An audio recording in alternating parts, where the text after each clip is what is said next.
चलिए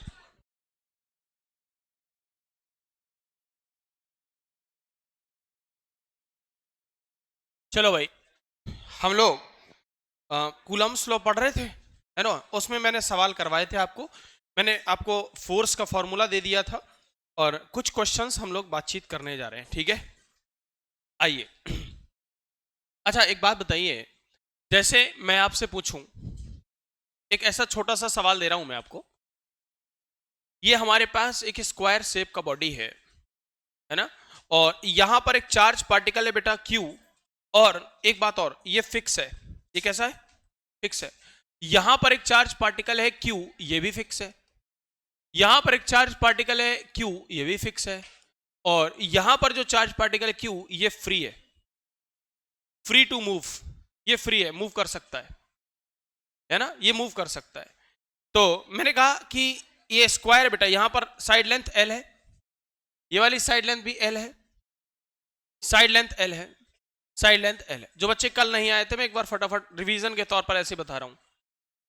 तो मैंने कहा यहां पर जो फोर्स लगेगा बेटा, सबसे पहले मैंने आपसे फोर्स पूछा कहां है, ये मैटर करता है। तो force on charge Q which is free, which is free. उस फोर्स, उस पार्टिकल पर फोर्स बताइए जो कि फ्री है, हमसे ही पूछा गया है। अच्छा, फोर्स सब पर लग रहा होगा। ये चार्ज पार्टिकल इस पर फोर्स लगाएगा, ये वाला इस पर लगाएगा, ये वाला इस पर लगाएगा, और ये इस पर भी लगाएगा, इस पर भी सारे चार्ज पार्टिकल एक दूसरे पर फोर्स लगा रहे हैं, ठीक है। मैटर ये करता है कि हमसे पूछा कौन सा है, हम वो उसी पर बात करेंगे, हम उसी को सॉल्व करेंगे, ठीक है। अभी मैं और भी सवाल करवाऊंगा इसके। तो मैंने कहा इस पर लगने वाला फोर्स बताना है, तो चलो भाई आओ निकालते हैं। आपने कहा सर एक फोर्स लगेगा इधर, आ जाओ, मैं यहां पर इसको ऐसे निकालता हूं। मैंने कहा फोर्स एक लगेगा इधर और एक लगेगा इधर, यस और नो। आपने कहा सर इधर जो फोर्स आएगा, चूंकि फोर्स दोनों ही इक्वल हैं, तो इसलिए बीचों बीच रिजल्टेंट आएगा, and that will be F√2। Clear है? बोलो, रिस्पॉन्स करते जाइए। Yes sir. तो सिर्फ ये आंसर नहीं है, चूंकि यहां से एक फोर्स ऐसे भी तो लगेगा, ये वाला एक फोर्स बिल्कुल एज इट इज, सॉरी, यहां से ऐसे बीचों बीच लगेगा, बिल्कुल ऐसे है। और कितना लगेगा? आपने कहा सर अगर ये L है, ये L है, तो मुझे लगता है ये L√2 होगा। तो दोनों के बीच का जो सेपरेशन है वो L√2 है। तो अलोंग द जॉइनिंग लाइन एक फोर्स लगेगा, और वो होगा KQ square upon KQ square. अच्छा, मैंने KQ square upon L square को F माना है, तो बेटा ये भी कितना हो जाएगा? F हो जाएगा। तो मैंने कहा KQ स्क्वायर अपॉन L√2 का होल स्क्वायर, ऐसे लिख दीजिए। तो ये कितना आ जाएगा बताओ? KQ square upon 2 times of L square. क्या आप ध्यान से देखो तो F/2 नहीं आ जाएगा? तो इधर जो फोर्स लग रहा है वो कितना है? F/2, यही तो लग रहा है। तो मैंने कहा अगर मैं इसमें से F बाहर निकाल लूं तो √2 + 1/2, मुझे इतना फोर्स दिखाई दिया। बोलो, अगर मैं आपसे पूछ लूं कि इस चार्ज पार्टिकल का एक्सेलरेशन बता दो, क्या आप बता सकते हैं? आपने कहा सर जो फोर्स लग रहा है उसमें मास से डिवाइड कर दूंगा, क्या दिक्कत है? नहीं समझे भाई, फोर्स कितना लग रहा है। अच्छा एक मिनट, ऐसा तो हो नहीं सकता कि मास ना हो इसका, ऐसा होना पॉसिबल नहीं है, क्योंकि चार्ज हमेशा मास के साथ एसोसिएटेड होता है, ठीक है। अच्छा, मास बिना चार्ज के एग्जिस्ट कर सकता है, बट चार्ज, जो चार्ज है वो मास के बिना एग्जिस्ट कर जाए, ऐसा पॉसिबल नहीं है। तो यहां मास तो कुछ ना कुछ होगा ही। मैंने कहा इसका मास मैं देख m मान लेता हूं, तो मैंने कहा F/m, तो F बाहर √2 + 1/2 अपॉन m, ऐसा कर दोगे एक्सेलरेशन आ जाएगा। एक और बात सुन, अगर मैं आपसे पूछ लूं find acceleration of centre of mass, अब बता। ये ले देख, मैकेनिक्स आ रही कि नहीं आ रही? आ रही ना? तो बहुत अच्छे सवाल बन सकते हैं। मैंने कहा acceleration of centre of mass बता, लेकिन सुन ऐसा मत करना। अब acceleration of centre of mass के लिए सर आपने फॉर्मूला पढ़ा है, m1a1 + m2a2। हालांकि ये पूछा कम ही जा सकता है क्योंकि थोड़ा सा खतरनाक सा बन जाता है। और ये क्या बन जाए? m3a3 + m4a4 अपॉन, क्या मैं डायरेक्ट 4m लिख दूं? सभी पे मास m दे लेते, चलो m q, m q, m, ये भी m है, ये ले q, m, ये फिक्स है। अब बता, आपने कहा सर 3 चार्ज पार्टिकल फिक्स है, तो ये वाला इसका एक्सेलरेशन 0, इसका भी, तो इसका मतलब सिर्फ इसका आएगा। तो m4 कितना है? m4 कितना है? m, और एक्सेलरेशन यहां से लिख दिया एफ इंटू ब्रैकेट में √2 plus 1/2 upon M upon 4m। ध्यान से देखिए कट गया ना, तो डायरेक्ट ऐसे लिख दे यार। देख मेरी बात सुन, यहां से आ जाएगा f upon 4m into √2 plus 1/2। देख acceleration of centre of mass आया कि नहीं है? ये क्या है? Acceleration of centre of mass. तो बहुत आसान है ये सवाल कैसे भी पूछे जा सकते हैं, कोई फर्क नहीं पड़ता। वो अभी देखना धीरे धीरे जब आप चलोगे आगे, है ना, तो इसी में एसएचएम को भी मिक्स कर देगा। एसएचएम समझते हो? एसएचएम की थोड़ी थोड़ी बातें तो याद होंगी कि आप ये समझते होंगे ना कि F directly proportional to minus of x, ये तो मानते होंगे ना। एसएचएम का टाइम पीरियड आपको आता होगा टी बराबर 2 pi under root of m by k, ये तो सुना होगा। छोटी छोटी बातें, हाँ, तो ये आपको पता है। ठीक है, आगे चलकर हम लोग इस पे भी बात करेंगे। हमारा ये चार्ज पार्टिकल अगर फ्री था, ये तो मूव कर सकता है, क्योंकि इसमें फोर्स लग रहा है, और फोर्स है तो मूवमेंट करने के लिए एक्सेलरेशन भी आएगा। क्योंकि आपने ये पढ़ा है कि sir F is equal to होता है एम ए। फोर्स और एक्सेलरेशन एक दूसरे से पिता पुत्र का संबंध रखते हैं। अगर फोर्स है तो एक्सेलरेशन भी होगा, चूंकि मास है। तो मैंने कहा m मास का कोई चार्ज पार्टिकल यदि फोर्स F एक्सपीरियंस करेगा तो कहीं ना कहीं उसमें एक्सेलरेशन डेवलप हो जाएगा। तो इसका एक्सेलरेशन मैंने F बाई एम करके निकाल लिया, acceleration of centre of mass निकाल लिया। बताइए, एनी प्रॉब्लम? पक्की बात है, तो नोट कर लीजिए इसको। ये एक और बढ़िया सवाल आपके ऐड हो जाएगा।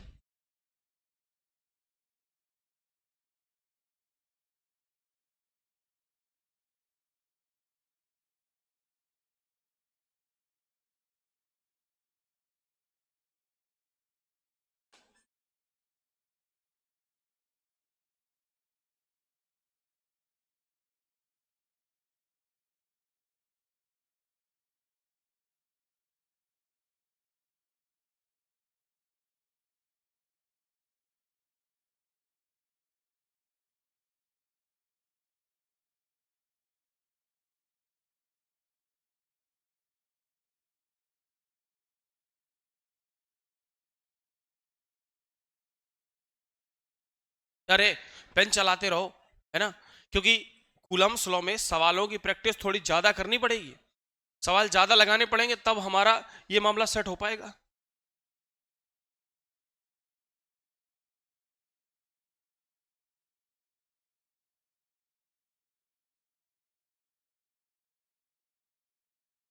अंशु बैठा था यहाँ, कहाँ गया?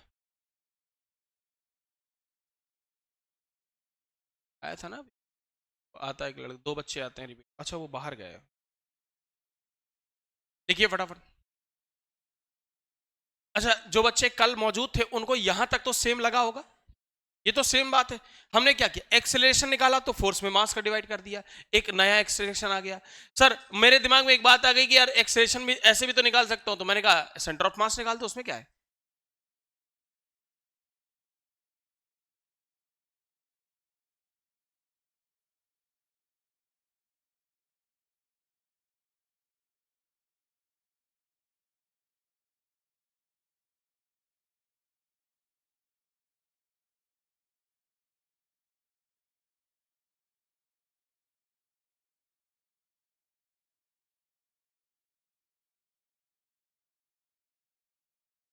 जल्दी करो जल्दी करो।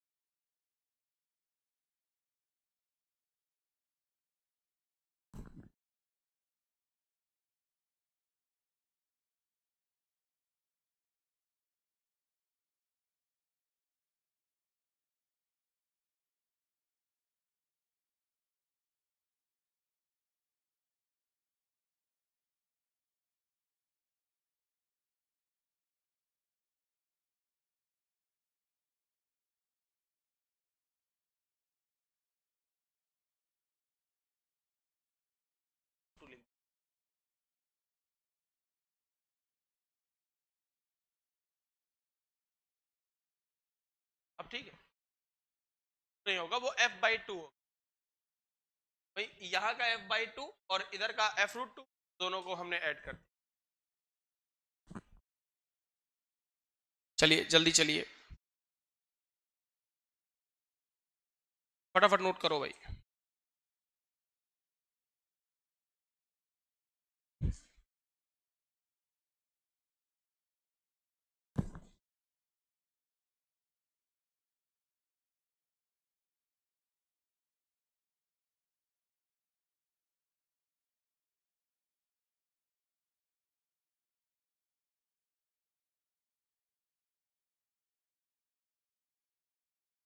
टैक्सेशन आया था।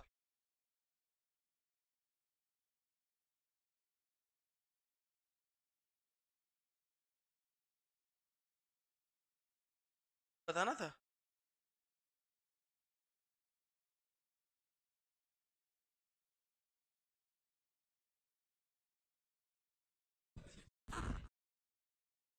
बॉयज क्या मुझे आगे चलना चाहिए? हैं? अरे भाई ये तो कल वाला है यार, सेम था। ये कर, अभी उसमें हो लटके हुए हो। तो मैं ऐसा तो कर सकता हूं, देखना, ये देखो, जादू। ऐसा हो सकता है। अगला सवाल लिख ले। जो बच्चे बैठे हैं एटलीस्ट वो तो अपने टाइम का यूटिलाइज करें। अगला सवाल, प्लस क्यू माइनस क्यू, या ऐसा कर, यहां प्लस क्यू रख दे और यहां माइनस क्यू रख दे। एल है, ये एल है, ये एल है, ये एल है। तो ये A point, B point, C point. Find force on charge placed at C, placed at C, जो चार्ज सी पर रखा है उस पर लगने वाला फोर्स बताइए। जल्दी करो।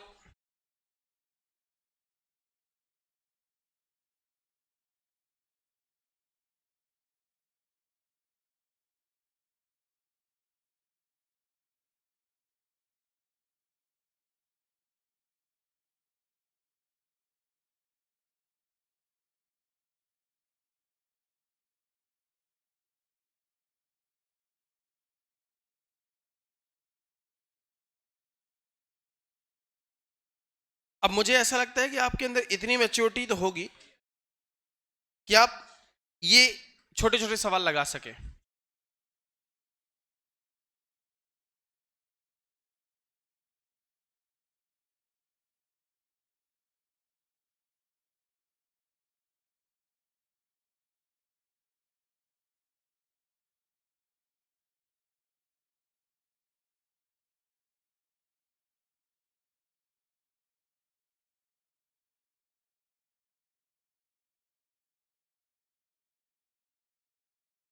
डन। बोलो भाई, इधर वाला लिख लिया सारा। आइए अगला सवाल, ये आपने सॉल्व कर लिया होगा, मुझे इसमें बताना तो नहीं पड़ेगा। देखो जरा, ये प्लस है, ये प्लस है, इधर फोर्स लगेगा। अच्छा, चूंकि मैग्नीट्यूड फोर्सेस का इक्वल है, बीच की लेंथ इक्वल है, तो मुझे लगता है सीधे एफ लगा दो। और इस एफ का वैल्यू मैं क्या मानू, के Q square by l square. सही बोला। अच्छा, ये प्लस है, ये माइनस है, तो क्या इनके बीच में ये वाला फोर्स इधर लगेगा और ये फोर्स लगेगा K Q square by l square, यानी एफ ही लगेगा। इनके बीच में ये एंगल कितना है, 60, ये वाला 120। Answer F. फिनिश। याद आया? एक्चुअली में जब दो फोर्सेस इक्वल मैग्नीट्यूड के हों और 120 डिग्री पर लगे तो उनका रिजल्टेंट भी वही होता है जो वो फोर्स होते हैं।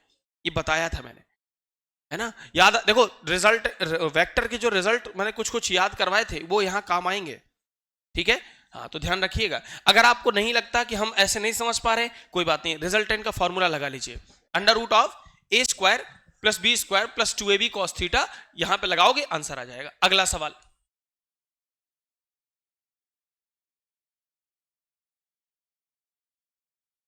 अगला क्वेश्चन देखिए। चार्ज पार्टिकल चारों कोनों पर रखे हुए और यहां पर एक छोटा सा चार्ज पार्टिकल रखा है क्यू नॉट। 0। सही बात है। और ये एल है, अगर मैं चेंज कर दूंगा तो नहीं होगा फिर। हाँ, इसलिए पहले से 0 मत कहो। ये एल है, ये एल है। तो मैंने आपसे कहा फोर्स ऑन क्यू नॉट, सभी चार्ज पार्टिकल से फोर्स क्यू नॉट पर बताइए क्या आएगा, तो आप कहेंगे जीरो आएगा। You know why? अच्छा बताइए जीरो क्यों आना चाहिए? क्योंकि सर ये चार्ज पार्टिकल इस पर फोर्स लगाएगा, ये वाला चार्ज पार्टिकल इस पर फोर्स लगाएगा, ये वाला इस पर लगाएगा और ये वाला इस पर लगाएगा। तो मैंने आपको एक बार याद करो वेक्टर में पढ़ाया था कि किसी एक पॉइंट पर सारे ही इक्वल फोर्स इक्वल एंगल पर लगे तो उस पर आने वाला रिजल्टेंट वैल्यू जीरो होती है, नेट फोर्स जो होता है वो जीरो होता है। तो देखो बेटा, अब चाहो तो निकाल भी सकते हो, है कि नहीं? इधर भी सेम फोर्सेस लग रहे हैं, तो यहां पर जो आंसर आएगा वो क्या आ जाएगा? जीरो। डायग्राम सभी के बना लीजिएगा क्योंकि नोट्स में होना जरूरी है। दूसरा सवाल मैं ऐसे लिख देता हूं, जैसे मान लीजिए हमारे पास ये इक्विलेटरल ट्रायंगल है, ठीक? यहां पर चार्ज क्यू है, यहां जीरो ही आएगा, यहां क्यू है, मिड पॉइंट पे रखा है क्यू नॉट। इस पर क्यू नॉट पर लगने वाला फोर्स बताइए, तो आपने कहा सर फोर्स जो आएगा वो क्या आएगा? जीरो। लेकिन अगर मैं मैग्नीट्यूड बदल दूं तो जीरो नहीं होगा, उस पर फिर रिजल्ट आपको निकालना पड़ेगा। समझ गए क्या? तो एक क्वेश्चन, ये दोनों डायग्राम्स बना लीजिए और फिर आंसर लिख लीजिए। क्या इधर वाला नोट कर लिया आपने? ये वाला कोमल, इधर वाला नोट कर लिया आपने? जल्दी बताओ। ठीक है, ये लीजिए। ऐसे ही मैं अगर एक सवाल ऐसे दे दूं, एक ऐसे दे दूं कि यहां 2q लिख दिया जाए, यहां 4q लिख दिया जाए और यहां 3q लिख दिया जाए, और मैं आपसे पूछूं कि बताओ क्यू नॉट पर फोर्स ऑन क्यू नॉट, जरा बताइए जरा, फोर्स ऑन क्यू नॉट अब कितना होगा? फोर्स ऑन क्यू नॉट अब कितना होगा?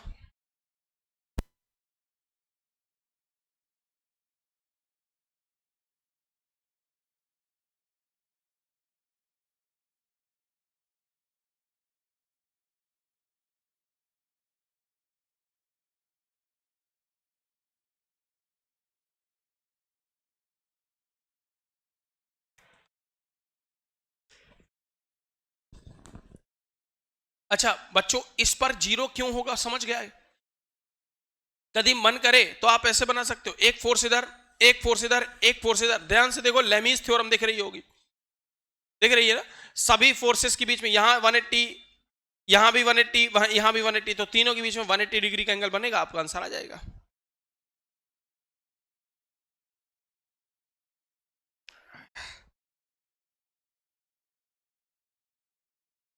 अब यहां पर अगर देखा जाए तो एक फोर्स बेटा इधर लगेगा, क्योंकि ये कोई फोर्स नहीं बना सकता।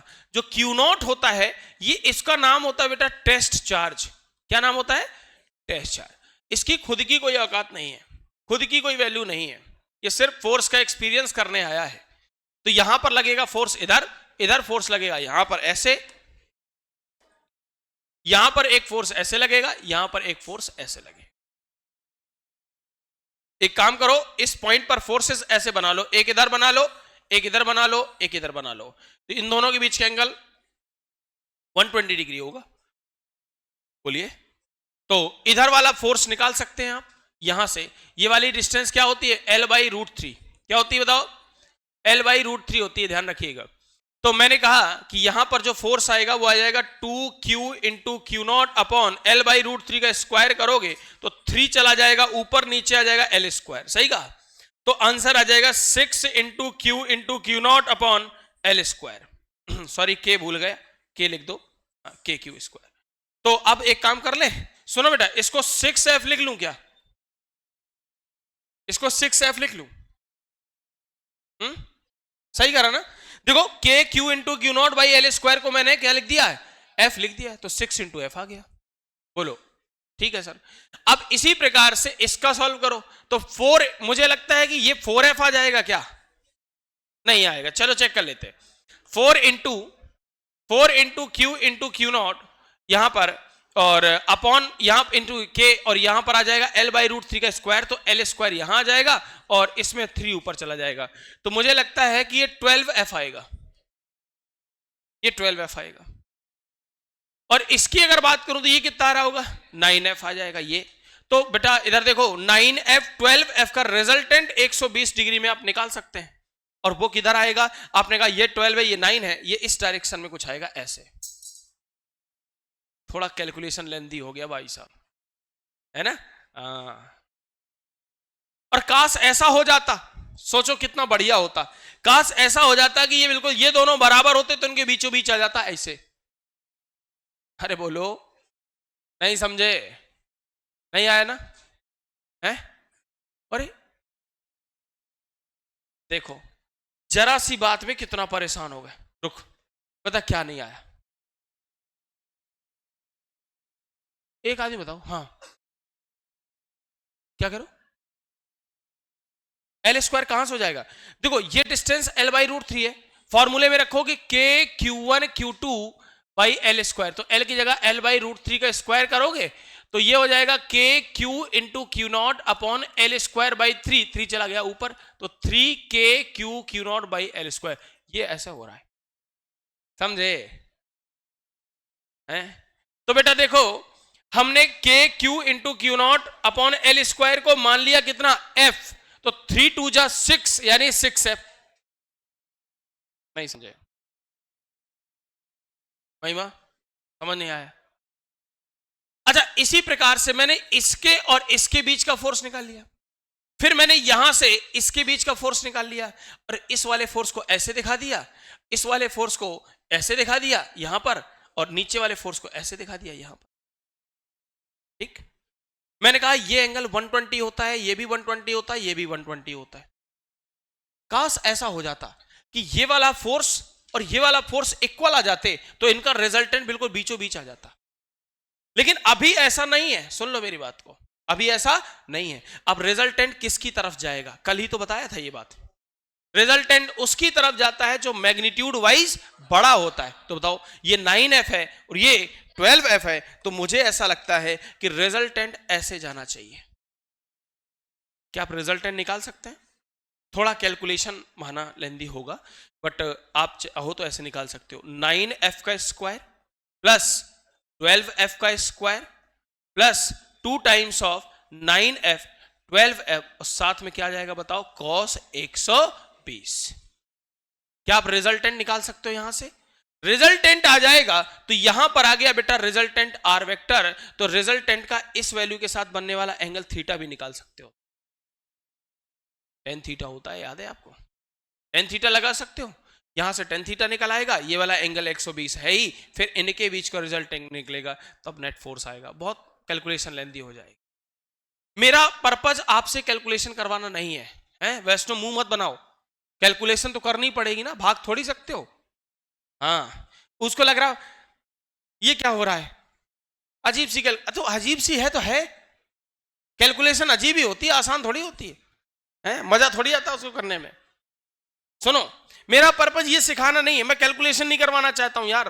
कैलकुलेशन तुम कर लोगे मुझे पता है, तुम बहुत होशियार हो, बुद्धि बहुत तेज है तुम्हारी, तो कैलकुलेशन मैथिली क्या सोच रही हो, कोई बात नहीं, कैलकुलेशन कर लोगे आप, ठीक है। अभी फिलहाल जो मैं बात कर रहा हूं उस पर सुनो।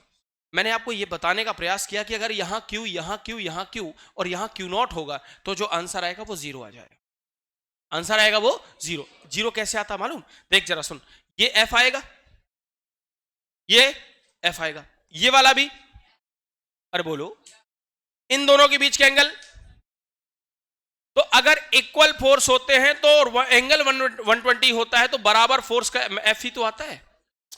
अरे यार नहीं समझे, एंगल दूसरा हो तो ये वही है, हाँ तो ये वही है, देखना एक फोर्स इधर लगेगा एक इधर लगेगा तो 120 ही बनेगा ना एंगल, तो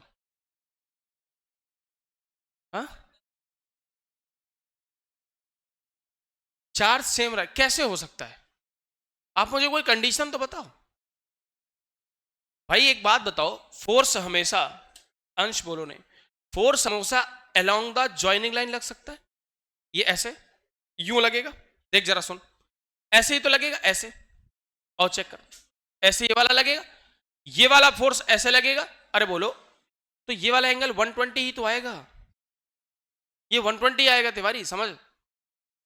अब आ जाओ यहां पर देख, ये एफ है ये एफ है, इनके बीच का एंगल 120 है, तो इनके बीच का जो रिजल्टेंट आएगा वो भी एफ ही आएगा, और ये एफ है, इससे ठीक अपोजिट डायरेक्शन में भी कितना है, एफ है, तो ये दोनों कैंसिल आउट कर देंगे, इसलिए आंसर जीरो आता है। ज्यादा भारी हो गया क्या है? नहीं समझे? अरे भाई सीधी सी बात समझ, सुन, अगर इक्विलेटरल ट्रायंगल है, स्क्वायर है, बीच में क्यू नॉट रखा है और सारे कॉर्नर्स पर सेम चार्जेस रखे हैं तो आंसर हमेशा जीरो ही आता है। ठीक है, अगर आपको इसमें थोड़ा एक और देखना हो तो ऐसे भी आप देख सकते हो। देखो कैसे, आप एक काम करें, एक पेंटागन बना लीजिए। पेंटागन बनाना जानते हो? हाँ, केमिस्ट्री वाले हो तुम लोग, बना लेते होगे ऐसे। ये क्या बना? पेंटागन। देखो 5 साइड होंगे, 1 2 3 4 5। यहां पर चार्ज रख लो, चार्ज सभी में। ये है क्यू, ये है क्यू, यहां पर क्यू, और यहां पर भी क्यू, और यहां पर भी क्यू। लेकिन ध्यान रहे ये कैसा बना हुआ है, ये कैसा बना है? रेगुलर पेंटागन होना चाहिए। रेगुलर पेंटागन का मतलब साइड लेंथ जो है वो कैसी है, सबकी बराबर है। समझे? ये सवाल बताने का पर्पज मेरा सिर्फ इतना था कि अगर चार्जेस इक्वल होंगे सभी के तभी नेट फोर्स जीरो आएगा, अदरवाइज नहीं आएगा। लोड मत लेना कि ये कैलकुलेशन करने लग जाओ। भाई साहब बुरा लगे तो हटा देता हूं मैं, ये ले छोड़। सिर्फ इतना बता रहा हूं, कैलकुलेशन जीरो नहीं होगी अगर चार्जेस सेम नहीं हुए तो। समझ गए? बस ज्यादा दिमाग में जोर मत डालिए, खराब हो जाएगा। ये चार्जेस है सारे, क्यू क्यू क्यू, ठीक है। अच्छा बताओ, इसके यहां पर बीचों बीच एक फोर्स रखा हुआ है क्यू नॉट। मैंने आपसे पूछा है फोर्स बताइए कहां पर, फोर्स बताइए कहां पर, क्यू नॉट पर। तो आपने कहा सर यहां से डिस्टेंस मान लीजिए आर, ये डिस्टेंस आर, ये वाली डिस्टेंस आपकी आर, ये भी क्या होनी चाहिए आर, और ये भी क्या होनी चाहिए आर। तो आंसर क्या आएगा? जीरो। चूंकि रेगुलर पेंटागन है इसलिए आंसर क्या आएगा? जीरो। इसी प्रकार से आप हेक्सागन बना दीजिए। रेगुलर हेक्सागन ऐसे ऐसे ऐसे ऐसे, ये बना दीजिए। ये आपका क्या शेप है बताओ? Regular hexagon. तो यहां पर चार्ज क्यू है, यहां पर भी चार्ज क्यू है, यहां पर चार्ज क्यू है, यहां पर चार्ज क्यू है, यहां पर भी क्यू है, और यहां पर भी क्यू है। समझे? बीचों बीच एक चार्ज रखा हुआ है क्यू नॉट। ये वाली डिस्टेंस, ये डिस्टेंस, ये डिस्टेंस, ये वाली, ये डिस्टेंस, ये सारी इक्वल होनी चाहिए। तो जो फोर्स आएगा, फोर्स ऑन क्यू नॉट, ठीक है, इन मल्टीपल चार्जेस की वजह से वो क्या आंसर आएगा बताओ? जीरो। ये ध्यान रखना। समझ गए? बस इतना ही ध्यान रखना है कि अगर हमारा इक्विलेटरल, सुन लो रिजल्ट सुनो, इक्विलेटरल ट्रायंगल हो, कैसा? इक्विलेटरल ट्रायंगल हो, स्क्वायर हो, रेगुलर पेंटागन हो, रेगुलर हेक्सागन हो, तो साइड्स अगर इक्वल होंगी तो बीचों बीच जो मिड पॉइंट पे रखा हुआ चार्ज होता है वो स्टेबल होता है, उस पर नेट फोर्स जीरो होता है। समझ गए? अरे रट लो, समझ गए? लिखो इसको, पीछे वाला भी लिख लो, ये दोनों लिख लिए थे। इसमें लिख लेना कि अगर यहां और कुछ सॉल्व मत करना, इधर सुनो, कुछ सॉल्व मत करो, जरूरत नहीं है, नहीं आएगा पेपर में, ये नहीं आएगा, ये आएगा केवल, सुन लो मैं बता रहा हूं, है ना, यही आएगा, पेपर मैं ही बनाऊंगा। हाँ, एनटीए के अध्यक्ष हूं मैं, यही बनाऊंगा मैं। सुनो मेरी बात, तो अगर अगर चार्जेस, जो एबीसीडी पढ़ रहे हो ना वो जरूरी है, ठीक है, अभी अभी समझ में आएगा। एबीसीडी मत पढ़ो, अच्छे लेवल का मामला सही पढ़ो, तभी आपको वो बेनिफिशियल है, नहीं कोई फायदा नहीं, मजा आता है पढ़ने में सिर्फ केवल। अगर चार्जेस सेम होंगे तो रिजल्टेंट जीरो आएगा, आएगा, ठीक है। दूसरी बात, चार्ज सेम नहीं होंगे, चार्ज सेम नहीं होंगे तो resultant value is not equal to zero. खत्म बात। ये सिखाना चाह रहा था मैं, मैंने सिखा दिया, लिख लो, जल्दी करो।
बना लिया। ये लिख जरूर लेना कि अगर चार्जेस सेम होंगे तो रिजल्टेंट 0 आएगा, और चार्जेस कहां पर रिजल्टेंट, क्यू नॉट पर, कहां पर, क्यू, हाँ लिख लेना मिड पॉइंट चार्ज पर, मिड ऐसे लिख लीजिएगा, जो चार्ज मिड में होगा, मिड पॉइंट में रखा होगा, मिड पॉइंट में रखा होगा, ठीक है। चार्जेस सेम नहीं होंगे तो रिजल्टेंट वैल्यू 0 नहीं आएगी, ये ध्यान रखिएगा बस। थोड़ा सा अगर तुम्हें आसान करना हो तो इन चार्जेस को सेम रखना, इसको बदल देना। जैसे मैं यहां पर क्यू रख दूं, यहां पर क्यू रख दूं, तो इधर वाला फोर्स बराबर आ जाएंगे, दोनों बीच का एंगल 120 डिग्री है, इसका फोर्स F आ जाएगा, ये 2Q है तो ये अलग आ जाएगा, दोनों को F1 माइनस F2 करके आंसर आ जाएगा, ठीक है। तो आसान होता है, कुछ नहीं, केवल कूलम्स लॉ लगाना है, थोड़ी सी मैथमेटिक्स लगानी है, उससे आप भाग नहीं सकते, वो तो मिलेगी मिलेगी। चलें आगे, अरे बोलो, हाँ ये लो, इन दोनों को भी नोट करो। एक एक क्वेश्चन लिख रहा हूं, जो बच्चे बैठे हैं जिन्होंने ये नोट कर लिया है वो सवाल लगाना शुरू कर देंगे।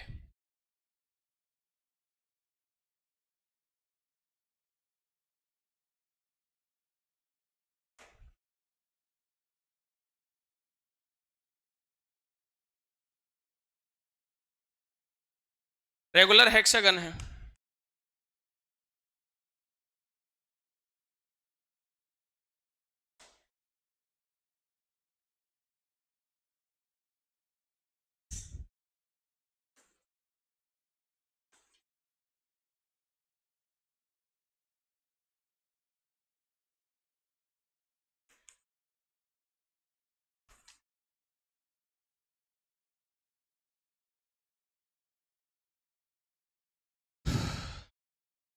ये A point, B point, C point, D point, E point और F। जो बच्चे ये नोट कर चुके हैं वो इस क्वेश्चन को ट्राई करें, सभी लोग।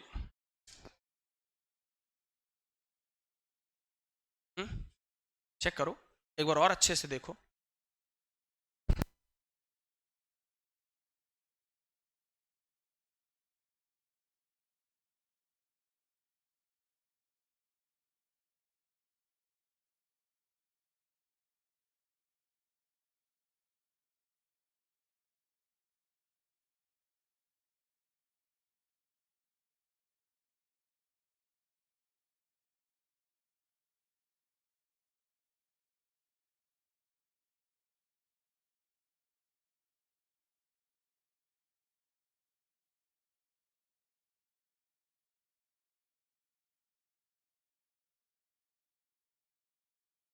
डन, हाँ सी पे चार्ज नहीं है तभी तो 0 नहीं आएगा, सी पे होता तो 0 हो जाता है, सी पे चार्ज नहीं है, 0 नहीं आएगा, समझ गए। हाँ अगर सी पे भी मैं चार्ज रख दूं प्लस क्यू तो आंसर 0 आ जाएगा, वो तो आप जानते भी हो, लेकिन अगर ऐसा हुआ तो नहीं आएगा। एक काम कर लेते हैं, इसके बीच की जो सेपरेशन है ये वाली, इसको मैं R दे देता हूं।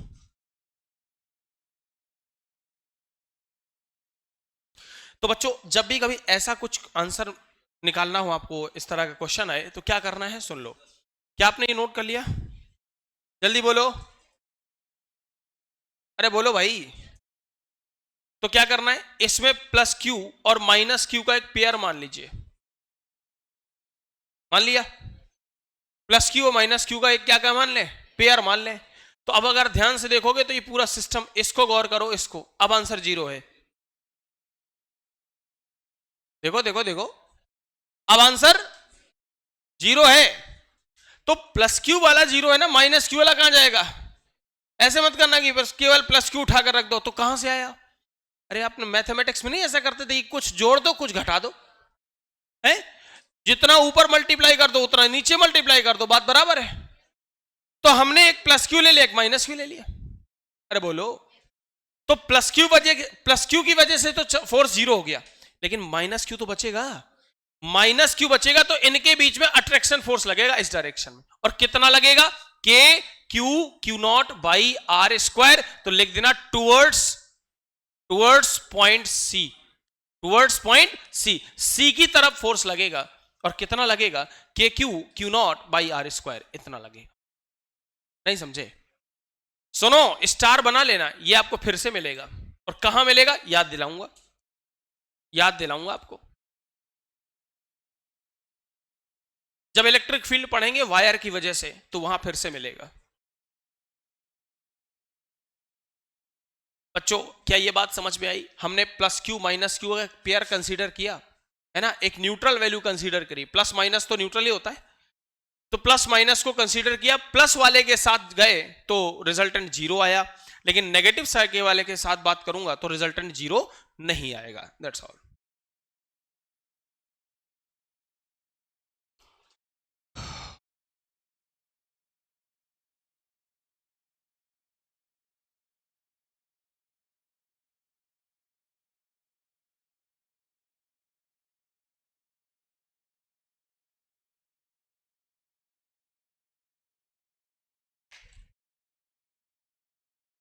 जल्दी करिए।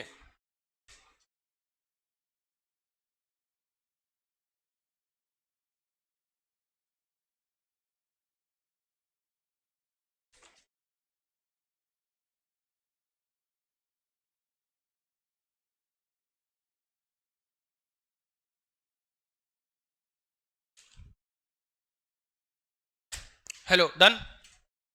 बोलिए, क्या ये नोट कर लिया? समझ में आ गया? फोर्स कहां लगेगा, अट्रैक्शन। चूंकि यहां पर कैसा फोर्स है, अब देखो एक मिनट, यहां पर चार्ज कैसा, माइनस बचा, प्लस वाले के साथ तो जीरो हो गया ना, माइनस वाला चार्ज तो रहेगा ना, ये अपने आप छोड़ थोड़ी सकता है। तो माइनस क्यू जो चार्ज होगा वो तो इसको अट्रैक्ट करेगा, और किस डायरेक्शन में, towards the C point. Attraction force लगेगा कितना, तो आप कहेंगे k q into q not by are square. That's all. Clear? हम जब भी ये फोर्स लगाते हैं फॉर्मूला, तो प्लस माइनस नहीं लेते हैं, ये बात आप जानते हैं, राइट? प्लस माइनस नहीं लेते। क्यों नहीं लेते? क्योंकि हम पहले से साइन बना चुके होते हैं, डायरेक्शन कंसीडर कर चुके होते हैं, तो इसलिए साइन लेना आवश्यकता नहीं होती। ठीक है, आइए अगला सवाल लिखिए। अब हम लोग आगे के कॉन्सेप्ट पर चलते हैं। कॉन्सेप्ट के साथ मैं आपको क्वेश्चन के साथ कॉन्सेप्ट समझाऊंगा। ठीक है, आइए एक कॉम्बिनेशन बनाइए सब लोग। लिखिए बेटा, एक कॉम्बिनेशन बनाइए। एक चार्ज पार्टिकल Q है और यहां से कुछ डिस्टेंस पर एक चार्ज पार्टिकल 16 ऑफ Q है। एक चार्ज पार्टिकल Q है और दूसरा 16 ऑफ Q है। या एक काम करें, छोटा सा पोर्शन लिख लिया क्या तुमने? अभी नहीं लिखा ना? तो Q और N इंटू Q मान ले, रिजल्ट आ जाएगा। क्योंकि कुछ बच्चे रिजल्ट भी लेने का पसंद करते हैं कि लो भैया हम तो रिजल्ट बताओ, हम कॉन्सेप्ट नहीं सीखेंगे, हैं? फार्मूला बता दो केवल। तो फार्मूला बता देता हूं, N इंटू क्यू ऐसे रख दो। क्या रख दिया हमने? N into Q. और एक बात, N की वैल्यू 1 से बड़ी है, N की वैल्यू 1 से बड़ी है। अच्छा, केवल N ले लेता, N की वैल्यू 1 ले लूं तो क्या होगा, सोचो। ये Q और ये वाला भी दोनों बराबर हो गए, तो जो मिड पॉइंट होगा ना, वहां पर फोर्स जीरो हो जाएगा। ये बात हम जानते हैं। और नहीं यकीन तो करके देख लो। देखना जरा, यहां पर चार्ज रखो Q नॉट, तो आधी डिस्टेंस होगी। मैंने कहा मान ले ये डिस्टेंस D है दोनों के बीच में, तो आधी डिस्टेंस क्या होगी, बोल, अरे बोलो। और बची हुई आधी डिस्टेंस क्या होगी? ये पॉजिटिव पॉजिटिव इधर फोर्स लगाएगा, ये भी प्लस और प्लस इधर फोर्स रिपल्सन लगाएगा। मैंने कहा देख जरा, चार्ज का मैग्नीट्यूड इक्वल है, दोनों की डिस्टेंस इक्वल है, तो ये फोर्स कैंसिल आउट नहीं कर देंगे, तो मिड पॉइंट में आ जाएगा। इसलिए हमने n की वैल्यू 1 से बड़ी रखी है। अब 1 से बड़ी कुछ भी हो सकती है, 2, 3, 4 कुछ भी होगा, तो मिड पॉइंट पर हमारा जो नेट फोर्स जीरो है वो मिड पॉइंट पे नहीं होगा, इधर उधर कहीं हो सकता है। बोलो, तो हमने n की वैल्यू कैसे रखी है? यहां पर n की वैल्यू क्या है? 1। चलो एक केस बन जाएगा, मैं यहां से ले लेता हूं। ठीक है, मैं यहां से ले लेता हूं, जरा ध्यान से देखिएगा। देखो बेटा, ये मैंने एक चार्ज लिया कैपिटल Q, यहां से D सेपरेशन पर दूसरा चार्ज लिया N इंटू क्यू, और N की वैल्यू 1 से बड़ी है। ठीक है, अभी देखते रहना, कुछ मत लिखना, सिर्फ सुनना। मैंने कहा यहां से तो मैंने आपसे पूछा कि find the null point, find the location of null point, ऐसे लिख लीजिएगा, find the location of null point, NULL, और ये आता है नल पॉइंट। अच्छा, नल पॉइंट का मतलब बिल्कुल जहां पर इसे हम लोग एक नाम देते हैं बेटा जीरो पॉइंट भी नाम देते हैं। एक और बात, इक्विलिब्रियम पॉइंट भी इसी को बोलते हैं। सारे नाम देख लीजिए एक बार, क्योंकि कुछ भी पूछा जा सकता है, ठीक है। इक्विलिब्रियम पॉइंट भी इसी को बोलते हैं। और कुछ कह सकते हैं सर यहां पर होता क्या है, मैंने कहा यहां पर एफनेट जो होता है वो जीरो होता है। एफनेट क्या होता है? जीरो। तो मैंने कहा अगर n की वैल्यू 1 से बड़ी है तो ये ज्यादा फोर्स क्रिएट करेगा, क्योंकि F directly proportional to Q1 Q2, तो फोर्स जो है वो चार्ज पर डिपेंड करता है। तो अगर फोर्स मतलब ऐसे समझिए, चार्ज ज्यादा होगा तो फोर्स ज्यादा होगा, यानी फोर्स डोमिनेट करेगा। जरा बताओ क्या n इंटू क्यू, n की वैल्यू कुछ भी होगी लेकिन ये वाला फोर्स ज्यादा, ये वाला चार्ज ज्यादा फोर्स बनाएगा, ये वाला चार्ज कम फोर्स बनाएगा, सही बात। तो मैंने कहा कोई एक ऐसा पॉइंट बताइए जहां पर फोर्स, नेट फोर्स जीरो हो। तो आपने कहा सर छोटे चार्ज पार्टिकल के पास में, कहां पर? यहां कहीं एक ऐसा, इधर से डिस्टेंस मान लेते हैं x, यहां कहीं एक ऐसा पॉइंट होगा जहां पर नेट फोर्स जीरो होगा, हमने मान लिया। तो बेटा इधर देखो, इसकी वजह से फोर्स क्या लगेगा, मान लीजिए F1, और इसकी वजह से जो फोर्स लगेगा इधर की तरफ F2। यहां पर मैं कोई छोटू सा चार्ज पार्टिकल Q0 रख देता हूं। तो मैंने कहा अगर ये डिस्टेंस x है तो ये डिस्टेंस कहां से होगी, ठीक। अच्छा ये x कहां से मानोगे, तो लिख देना छोटे वाले चार्ज से। हम छोटे वाले चार्ज से ये बात मानेंगे। ऐसा क्यों?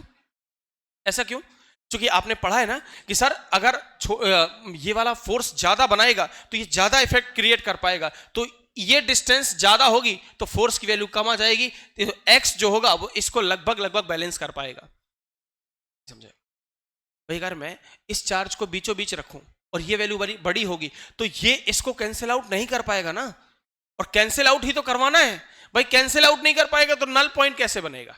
दोनों फोर्सेस कैसे होंगे? बराबर। ये वाला फोर्स इसके बराबर होना चाहिए। बोलो, जब दोनों फोर्सेस बराबर होंगे तो नेट फोर्स जीरो आ जाएगा, और नेट फोर्स जीरो होने के लिए इसकी डिस्टेंस को बढ़ाना पड़ेगा। डिस्टेंस बढ़ा दोगे तो फोर्स कम हो जाएगा। क्यों? F directly proportional to 1/r²। ये नहीं पढ़ा तुमने? डिस्टेंस को बढ़ा दोगे तो फोर्स की वैल्यू कम हो जाएगी। तो इसलिए हमने यहां से डिस्टेंस ज्यादा ली है और यहां से डिस्टेंस कम ली है, ताकि ये इसका फोर्स कम हो सके और इसका फोर्स बढ़ सके, ताकि ये दोनों बैलेंस हो सके। समझ गए?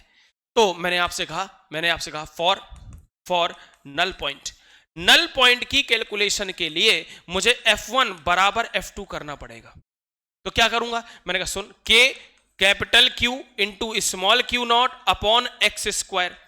अच्छा F1 उधर का था तो कोई बात नहीं, d माइनस x² कर दो और Q की जगह पर n इंटू Q लिख दो। चेक करो, बोलिए इसका बताओ। F2 इधर लग रहा है तो यहां लिख दो K capital Q into Q0 upon x²। देख लीजिए। अच्छा ये दोनों फोर्सेस कैसे होने चाहिए? बराबर। जब दोनों फोर्स बराबर होंगे तो नेट फोर्स कैसा हो जाएगा?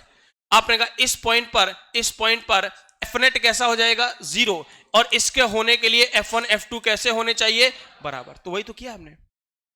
देखो जरा, कुछ कट रहा होगा। K से देखना, K Q Q0, K Q Q0 cut गया। ऊपर क्या बचा? n upon d minus x का स्क्वायर। यहां क्या बचेगा? 1 अपॉन x²। तो मैंने लिख दिया टेकिंग स्क्वायर रूट। क्या? दोनों साइड स्क्वायर रूट ले लीजिए तो यह आ जाएगा अंडर रूट ऐसे। तो ये बचेगा बेटा under root n upon d minus x का होल स्क्वायर, और ये बनेगा 1 अपॉन x। सही है? अच्छा ऐसा किया ना, इसलिए किया ना, अगर आप इसका ओपन करोगे स्क्वायर तो वो कैलकुलेशन बहुत लेंदी हो जाएगा, है ना। तो अब यहां क्रॉस मल्टीप्लाई, तो अंडर रूट ऑफ nx बराबर d माइनस एक्स, इधर जाएगा तो अंडर रूट nx प्लस का x बराबर d। सही है? तो यहां पर x को बाहर निकालो तो अंडर रूट n प्लस 1 आ जाएगा, d आ जाएगा, x बराबर d upon under root of n plus 1। आपका ये आंसर आता है कहां से? तो छोटे वाले चार्ज से। समझ गए? अब मैं n की वैल्यू जो भी होगी उठा कर रख दूंगा। अभी मैं तुमसे आंसर मंगवा रहा था, मैंने कहा था सुनो एक काम करो, यहां रखो कैपिटल Q, अब यहां रखो प्लस का 16Q। अब इसका आंसर लेकर आओ, मंगाओ। कहां है आंसर? आपने कहा सर सुनो x बराबर अंडर रूट, सॉरी रिजल्ट क्या था, अच्छा d अपॉन, ओके ये डिस्टेंस d है, तो d upon under root of n+1, यही तो है। n की जगह पर क्या लिखा है, तो x बराबर d upon under root of 16+1 यानी d अपॉन 5, यही क्या आ गया सर। अगर आप वैसे भी सॉल्व करने जाओगे तो आंसर यही आएगा, समझ गए, वैसे जाओगे अगर तो आंसर यही आएगा। क्या नल पॉइंट की कैलकुलेशन समझ में आई? नल पॉइंट के लिए कैलकुलेशन सीधी सी करना है, दोनों फोर्सेस को बराबर करना है, दैट्स ऑल, और कुछ नहीं करना, समझ गए, बोलो क्लियर हुआ? यस, फटाफट नोट कर लीजिए फिर हम लोग आगे चलते हैं।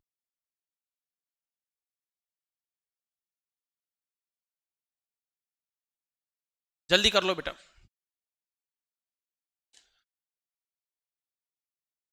आई नो ये कुछ ऐसा पार्ट है जिसमें आपको यह आता है, आपको मुझे पता है ना, लेकिन फिर भी फॉर्मेलिटी कर लीजिए, लिख लीजिए।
अच्छा मेरा मानना यह है कि रिजल्ट को याद मत करना, इसको रट्टा मत मारना, सुनो तरीका समझना।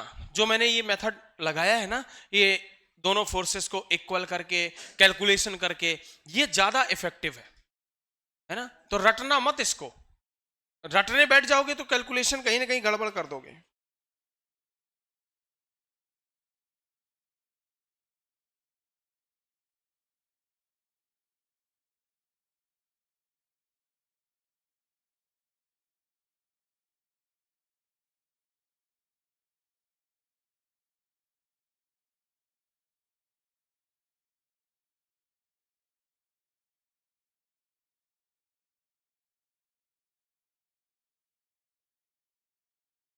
जल्दी करो।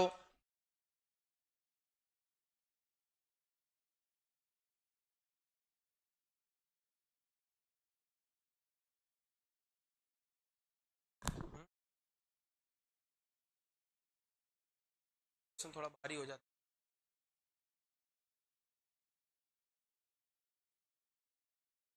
कर लोगे?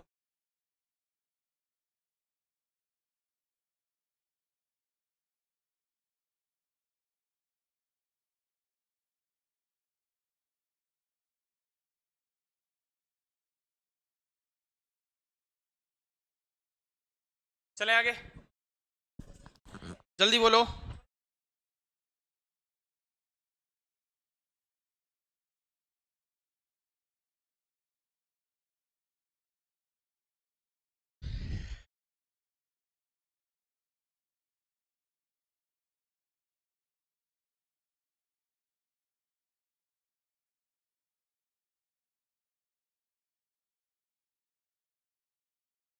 यार सुनो, जल्दी करो।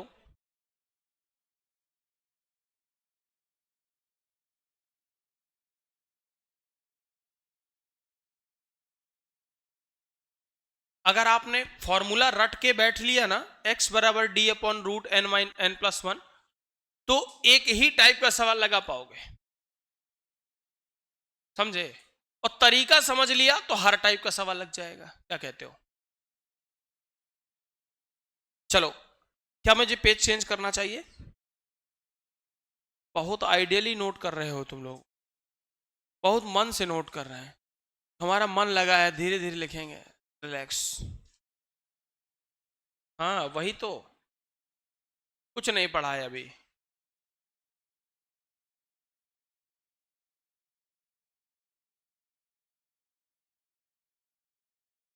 इस संडे तुम लोग का कोई पेपर नहीं है ना?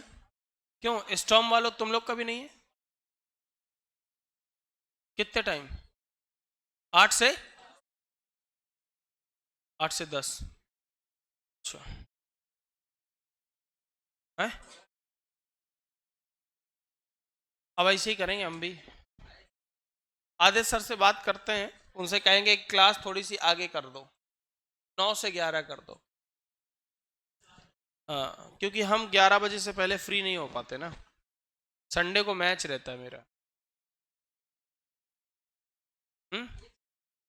सुबह ही होता है, शाम को रख सकते हैं, लेकिन शाम को आएंगे नहीं बच्चे। अरे उनको लगेगा संडे किस बात का, जब दो बार जाना ही है तो।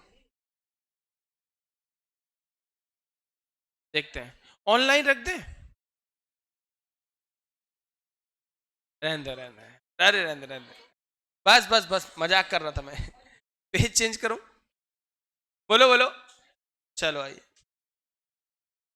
तो ये सवाल मैंने करा जरूर दिया है, लेकिन अब आप इसको इसी फॉर्मेट में याद रखोगे। लेकिन मेरी बात समझना, ये मैं चेंज कर सकता हूं। मैंने कहा सुन, मैंने कहा ऐसे सवाल कर दो, ये लिख दो माइनस क्यू, ये प्लस 16 क्यू लिखा रहने दो, बीच की सेपरेशन डी लिख दो। अब बताओ नल पॉइंट कहां है? Example number 2, find null point.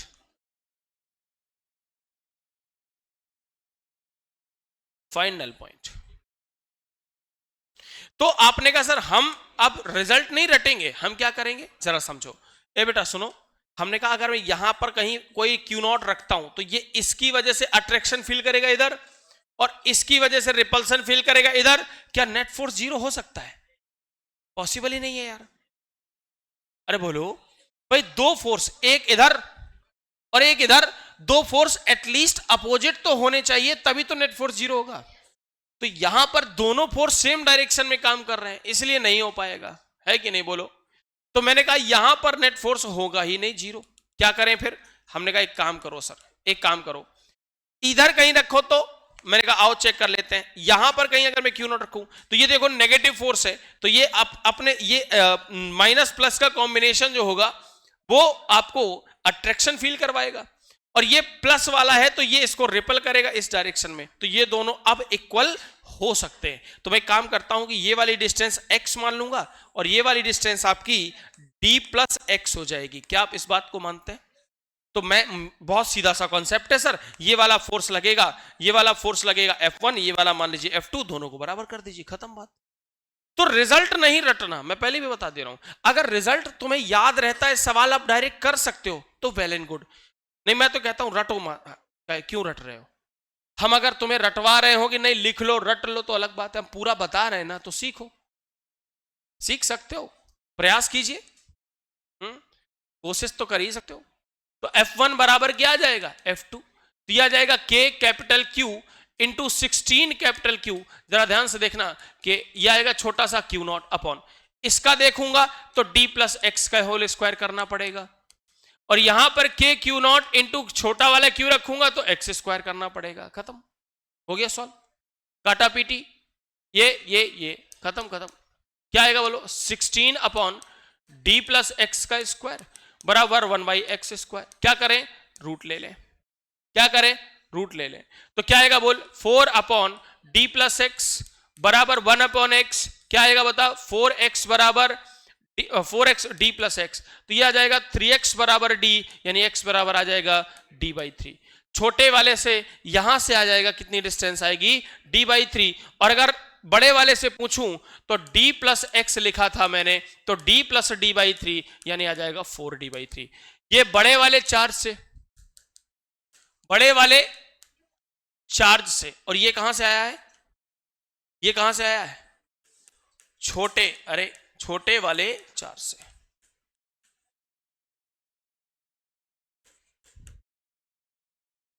नहीं समझे क्या? थोड़ी स्पीड में कर दी कैलकुलेशन मैंने, चलेगा, काम चल जाएगा। ठीक है, लिख लो। अब हम लोग इक्विलिब्रियम की बात करेंगे। यहां से हम लोग इक्विलिब्रियम की बात करेंगे।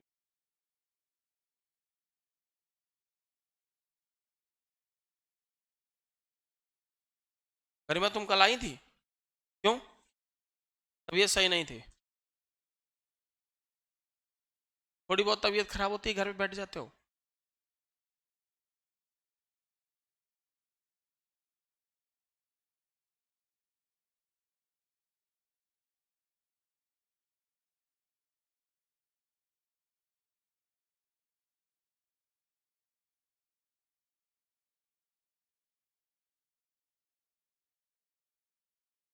क्या आ रहा है?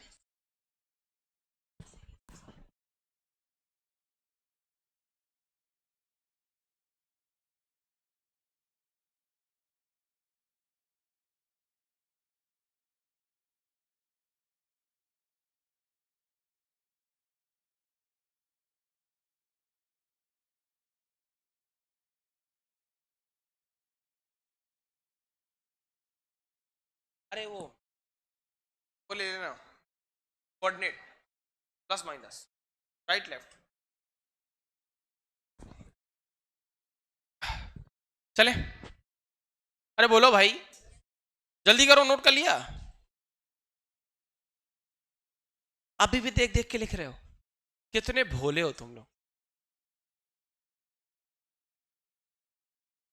मैं तुम लोग के सबके नाम भी यहां लिख दूं ना तो देख देख के लिखेंगे। फिर बंद कर लोगे? अच्छा, ये नाम ही है, इसमें क्या था ऐसा? मैंने ही थोड़ा ज्यादा वो कर दिया, मैंने कैलकुलेशन कर दिया, नहीं करना चाहिए था, है कि नहीं? कैलकुलेशन कर दी मैंने, बात ये यहीं पे छोड़ देता बस।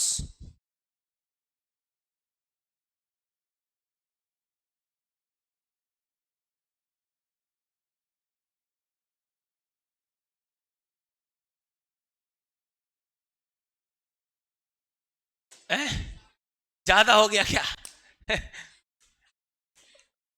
अब ठीक है, बड़े वाले चार्ट से।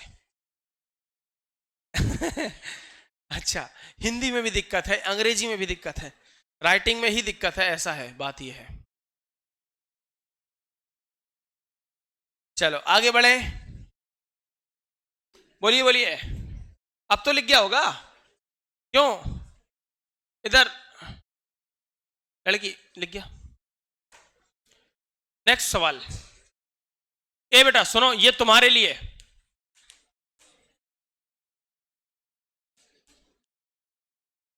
हाँ,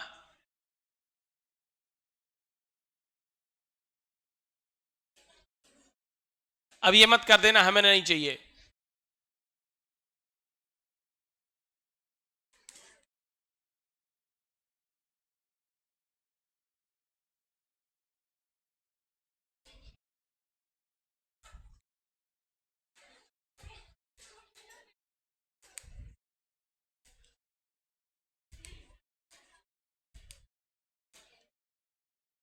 हम्म, 9 क्यू 16 क्यू, अच्छा 25 क्यू। अच्छा एक बात बताओ, क्या अब तुम्हारा रिजल्ट यहां लग जाएगा? है, रिजल्ट लग सकता है, लेकिन मैं आपको ये बताना चाहूंगा कि आप अगर फोर्स के साथ जाते हो ना, F1 F2 वाले, वो ज्यादा ठीक लगेगा तुम्हें। कैलकुलेशन आप कर सकते हो, बट अगर रिजल्ट जरा सा भी इधर उधर हो गया तो फिर आंसर गलत आ जाएगा, समझे? आई नो कि यहां पर 25/9 रख दो और वो n रख दो, आ जाएगा। यहां पर n की जगह पर 9 को यहां ले आओ, 25/9 रख दो, तो n की जगह पर वही रिजल्ट है, d अपॉन वगैरह वगैरह आ जाएगा आंसर। ठीक है, चलो ये आपका होमवर्क है। अब हेडिंग डाल लीजिएगा, हेडिंग डाल लेंगे कॉन्सेप्ट अबाउट इक्विलिब्रियम।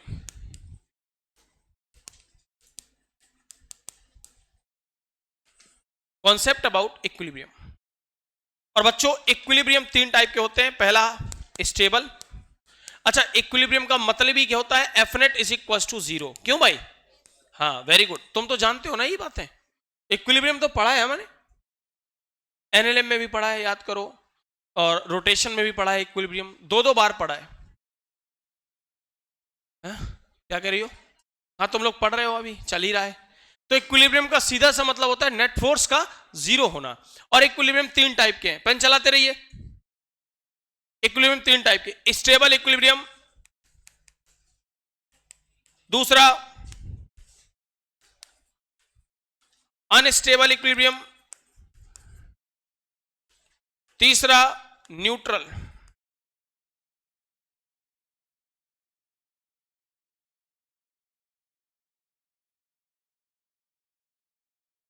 तीसरा है न्यूट्रल।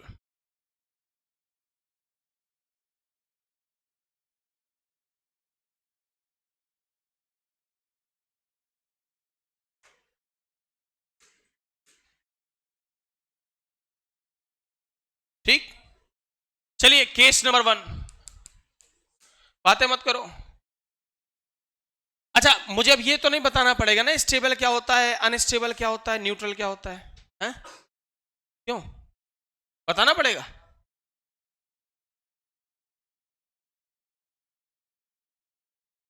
मैं देख रहा हूं सबको, किसी के चेहरे में अगर मुझे दिखेगा कि बताना चाहिए। क्यों, स्टेबल क्या होता है गौरी? हाँ ये सब में है।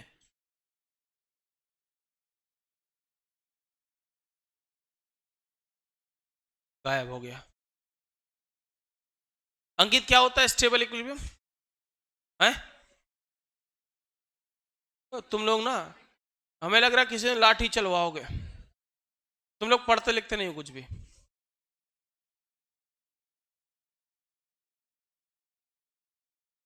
ओम जी क्या होता है स्टेबल इक्विलिब्रियम?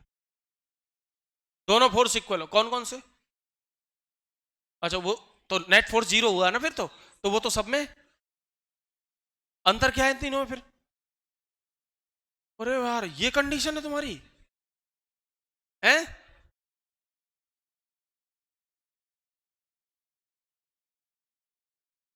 ऐसा करोगे मेरे साथ? देखो शिवानी पन्ने पलट रही। क्या होता है स्टेबल? है नहीं पता?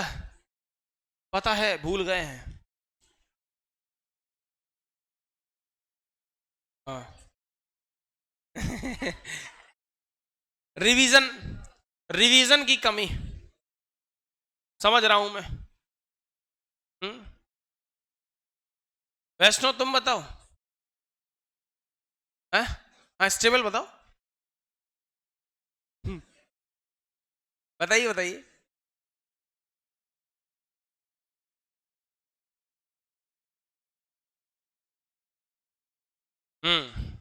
अगर हम किसी पार्टिकल को उसकी इक्विलिब्रियम पोजीशन से हल्का स्लाइटली डिस्प्लेस करें तो वो वापस अपने शेप एंड साइज को, अपनी ओरिजिनल पोजीशन को अपने आप गेन कर लेगी ड्यू टू रीस्टोरिंग फोर्स। उसे हम लोग स्टेबल इक्विलिब्रियम कहते हैं। अनस्टेबल में उसकी पोजीशन हमेशा के लिए बदल जाएगी, उसे अनस्टेबल कहते हैं अगर स्लाइटली डिस्प्लेस कर दिया जाए। ठीक है, तुम्हारी बहुत बुरी कंडीशन है, पढ़ो, है ना, रिवीजन करते रहा करो। अब कहेंगे सर टाइम नहीं मिलता।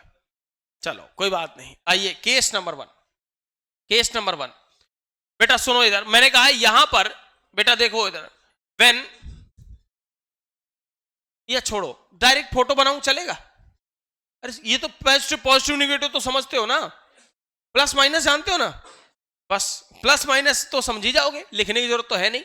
तो मैंने कहा केस नंबर 1 ये कहता है कि कोई एक पॉजिटिव चार्ज है प्लस क्यू, और यहां से कुछ दूरी पर डी डिस्टेंस पर एक दूसरा चार्ज पार्टिकल रखा है प्लस क्यू, और बातें ना करो, इनके बीच में मैंने कोई माइनस चार्ज रख दिया जाए, ये चलो प्लस क्यू ही रख देते हैं, प्लस क्यू नॉट।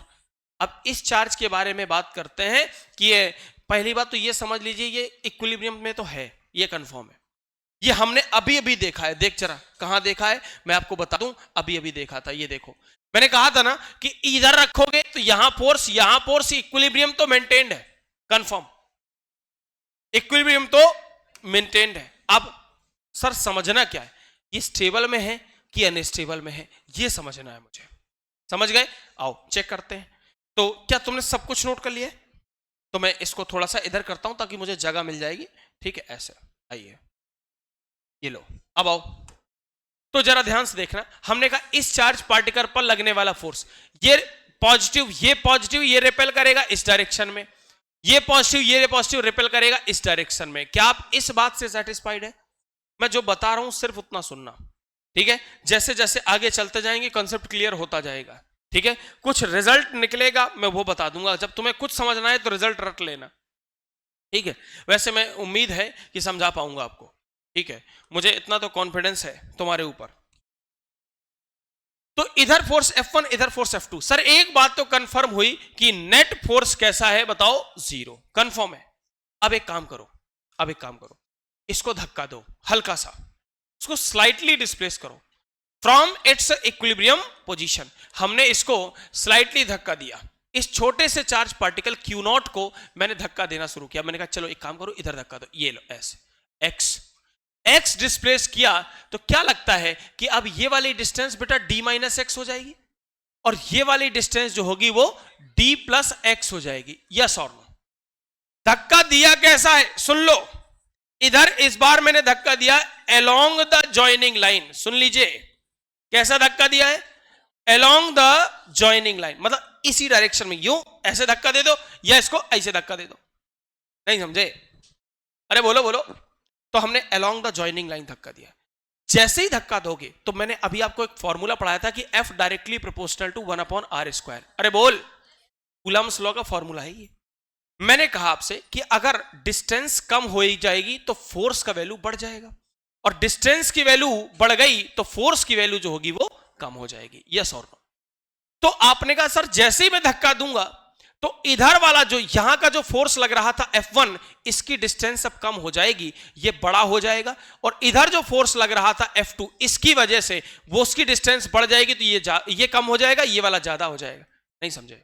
एक बार फिर से सुनो, मैं आपसे ये कहना चाह रहा हूं कि ये वाला जो चार्ज पार्टिकल था प्लस Q वाला, इसने इसको धक्का दिया इधर तो ये आ गया F1, इसने इसको धक्का दिया इधर तो ये आ गया F2। सही है?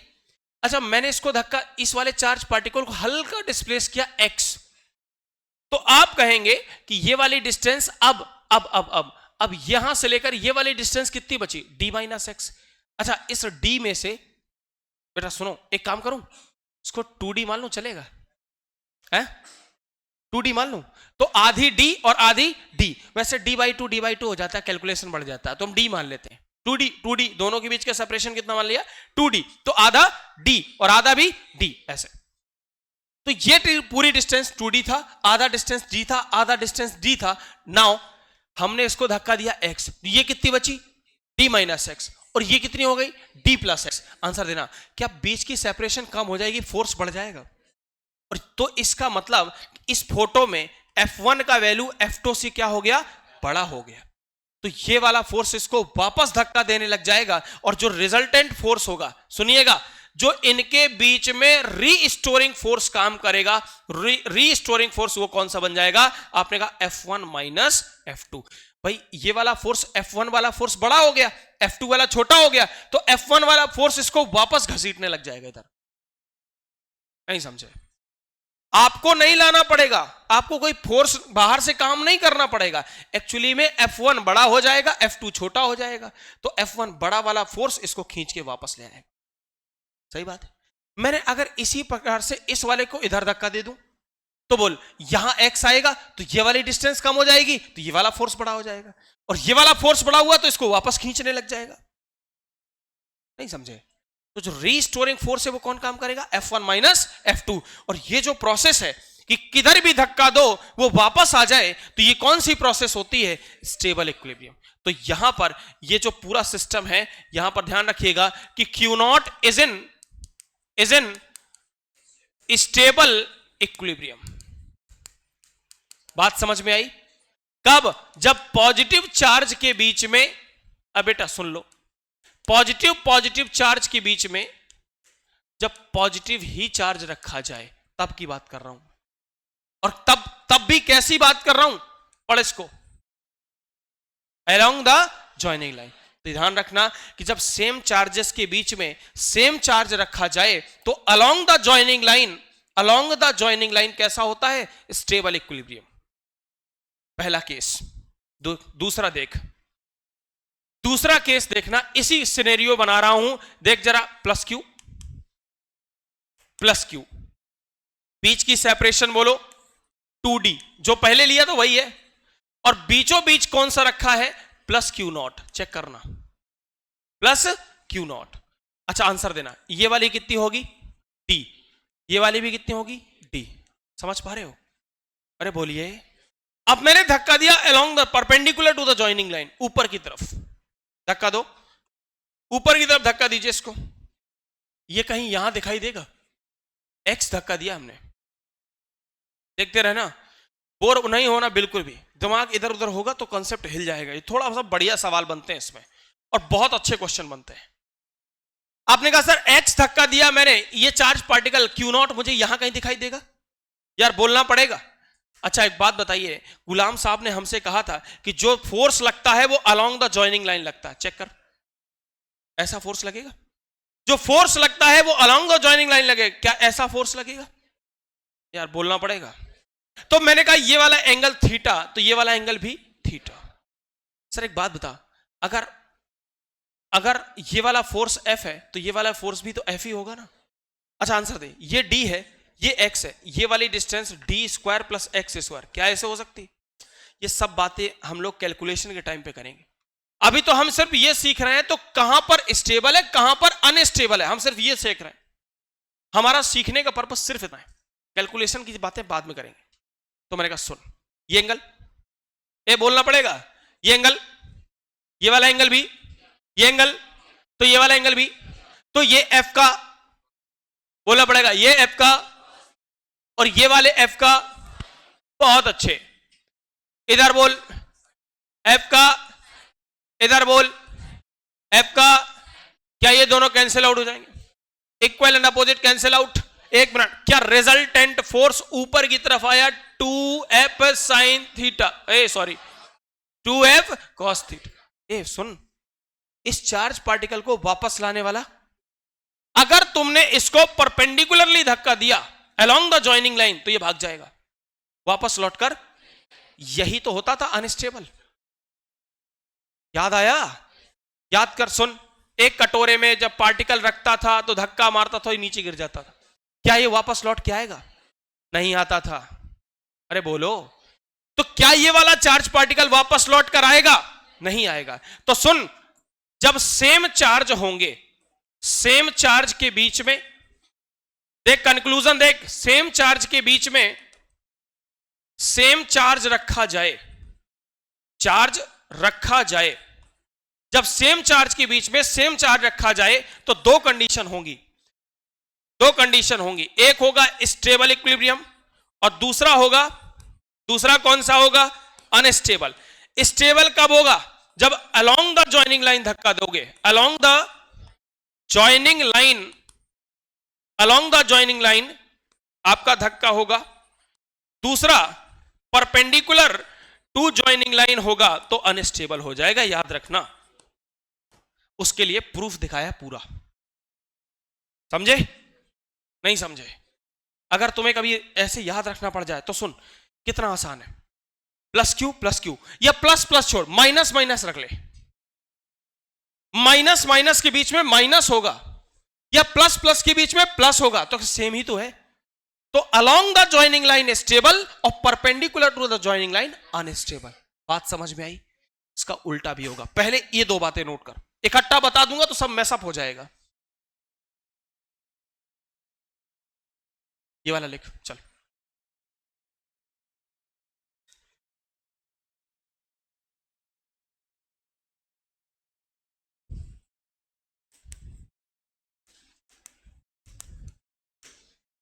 लिख।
हाँ जी, नोट कर लिया।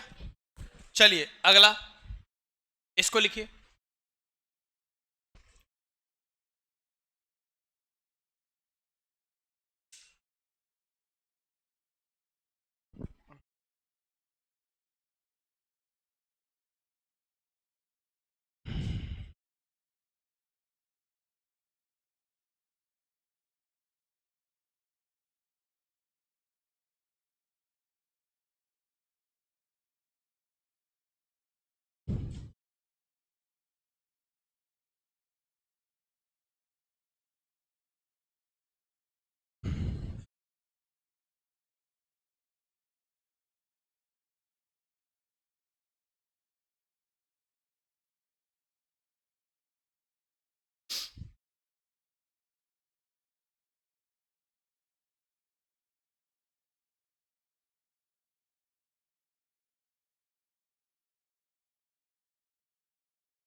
हेलो,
लिख गया।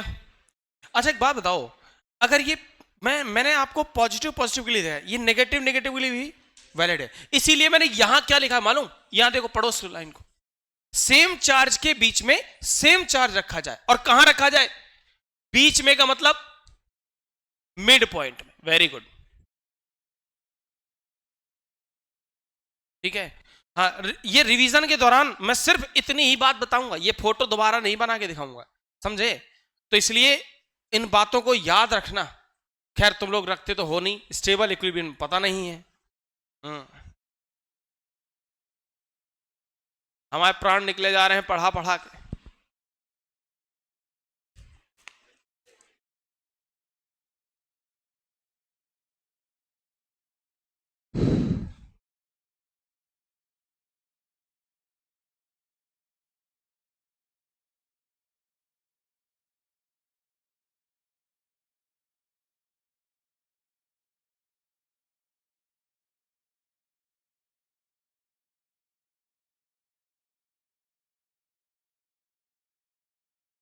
आइए चलें आगे।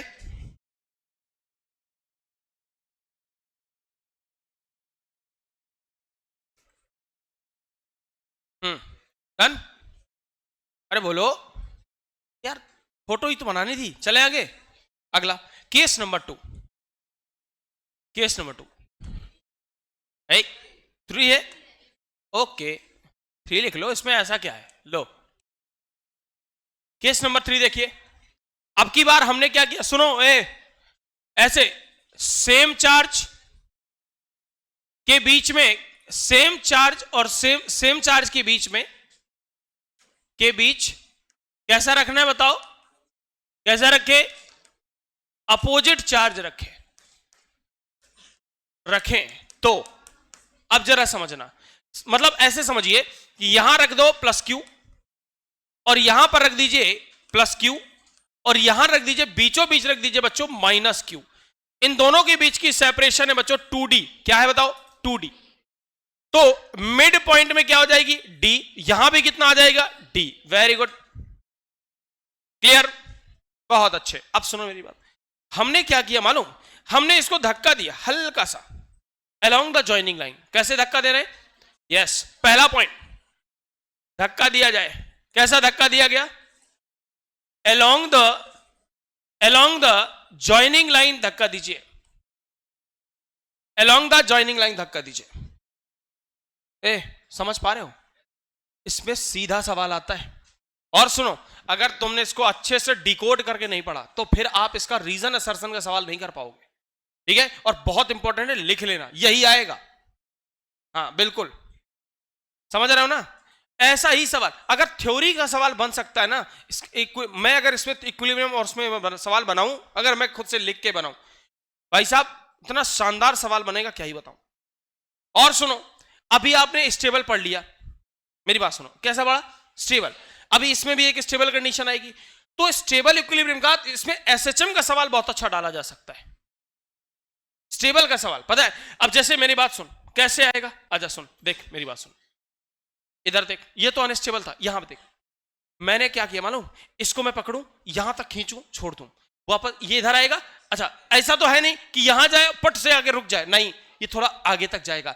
ऐसे ऐसे करते करते करते करते एक टाइम पार कर रुकेगा, लगा कुछ एसएचएम करेगा। क्या करेगा? एसएचएम। जो आपने ये इसको एक्स दिया है, ये बन जाएगा एम्पलीट्यूड। क्या बोला? एम्पलीट्यूड। समझते हो? जैसे मान लो कोई स्प्रिंग लटकी है, स्प्रिंग में एक पार्टिकल बंधा हुआ है, वो स्टेबल है, उसको पकड़ो, खींच के छोड़ दो, क्या लगता है ऐसे ऐसे करेगा? तो जितना तुमने खींच के छोड़ा है वही एक एम्पलीट्यूड कहलाता है। समझ गए? तो जितना तुमने चार्ज पार्टिकल को इधर खींच के छोड़ा होगा वो एक्स ही आपका एम्पलीट्यूड कहलाएगा। तो आपसे पूछ लेगा बताओ ये ऐसे ऐसे ऑसिलेशन कर रहा है ना, आपने कहा यस, ऑसिलेशन का टाइम पीरियड बताओ। एक सवाल और बन गया।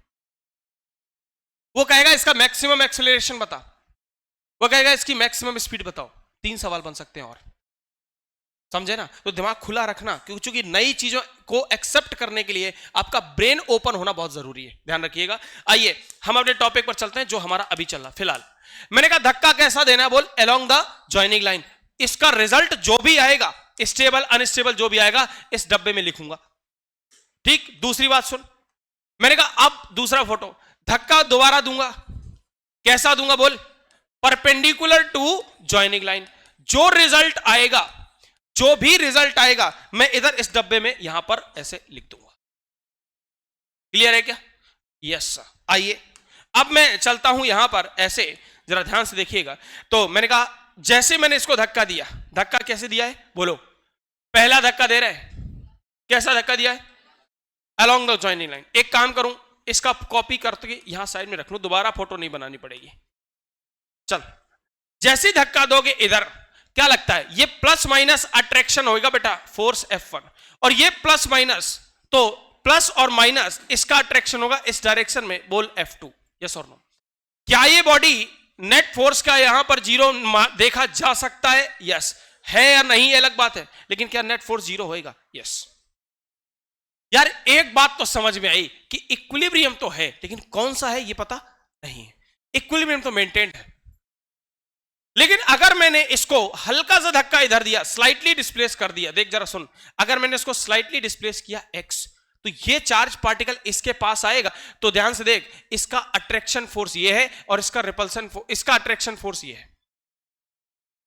ध्यान से देखना। अच्छा भाई, तो क्या लगता है स्टेबल होगा अनस्टेबल होगा? दिमाग लगाओ है जी, ध्यान से देखना।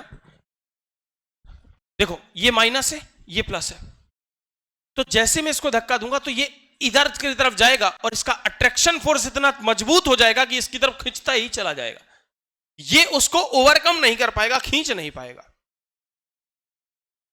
क्या न्यूट्रल? अरे न्यूट्रल क्यों हो सकता है? अनस्टेबल ना, सोचो। अच्छा एक मिनट, इसको सोचने से पहले आप पहले इधर वाला फोटो देखिए, ये वाला देखिए आप फोटो, इसको फोटो देखो। मैंने क्या बोला? मैंने जब इसको धक्का दिया तो इसका ये वाला फोर्स इतना स्ट्रांग हो गया, इसको वापस भेज दे रहा है। काश ऐसा होता कि अगर मैं इस वाली फोटो में, जरा ध्यान से देखिएगा, अगर मैं इसको धक्का दे रहा हूं इधर, तो अगर ये वाला फोर्स इतना स्ट्रांग होता कि इसको खींच लेता, तो ये वापस बुला लेता इसको, क्योंकि नहीं है, ये इनके बीच का सेपरेशन कम हो जाएगा तो फोर्स और स्ट्रांग हो जाएगा, और चूंकि अगर अट्रैक्शन फोर्स स्ट्रांग हो गया तो इसको वापस खींचने वाला कोई नहीं बचेगा, तो ये इधर खींचता चला जाएगा। तो कैसा बताएगा? अनस्टेबल। कैसा हुआ? अभी रिजल्ट बोलूंगा ना जब सबसे लास्ट में, मजा आ जाएगा। जो बच्चे शुरुआत से ध्यान से सुन रहे हैं उनके दिमाग में फिक्स हो जाएगा, बैठ जाएगा एकदम। अभी चारों का रिजल्ट मिक्स करके बोलूंगा, इसलिए तो दोनों अलग अलग पढ़ाए हैं। आजा सुन अगला,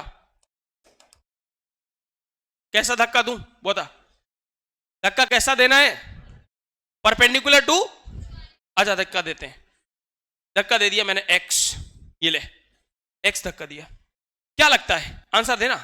अगर ये धक्का दूंगा तो ये चार्ज पार्टिकल यहां कहीं दिखाई जाएगा, तो आपने कहा धक्का देने के बाद ये समझ में आता कि सर जो फोर्स लगता है वो अलोंग द जॉइनिंग, क्या ये फोर्स ऐसे लगेगा और ये वाला फोर्स ऐसे लगेगा, बोलो। आपने कहा सर फोर्स यहां पर एंगल थीटा, यहां पर एंगल थीटा, आंसर दीजिए। हमने धक्का दिया था ऊपर की तरफ ऐसे, और यहां पर फोर्स लगेगा बेटा इधर एफ, यहां फोर्स लगेगा एफ, ये एंगल थीटा, तो नीचे की तरफ मैं इधर बनाता हूं, इधर बनाता हूं, नीचे की तरफ कौन सा फोर्स लगेगा बताइए, एफ कॉस थीटा, इधर कौन लगेगा, एफ साइन थीटा। इसका भी एक कंपोनेंट नीचे आएगा, बोल कितना, एफ कॉस थीटा, इधर कितना आएगा, एफ साइन थीटा। क्या ये दोनों कैंसिल आउट करें, क्या नीचे की तरफ सिर्फ एक फोर्स बचेगा, that is 2f cos theta. हमने धक्का दिया ऊपर, क्या नीचे की तरफ एक रीस्टोरिंग फोर्स काम कर रहा है जिसे मैं Fr बोल सकता हूं, बोल क्या ये वापस आ जाएगा, और वापस आने की टेंडेंसी को क्या बोलते हैं, स्टेबल, स्टेबल। अब सुन मेरी बात, चारों के रिजल्ट एक साथ सुन, सबका रिजल्ट एक साथ सुनना, सुनिएगा। अगर सेम चार्ज के बीच में सेम चार्ज रखा हो तो along the joining line stable, perpendicular to joining line unstable, clear.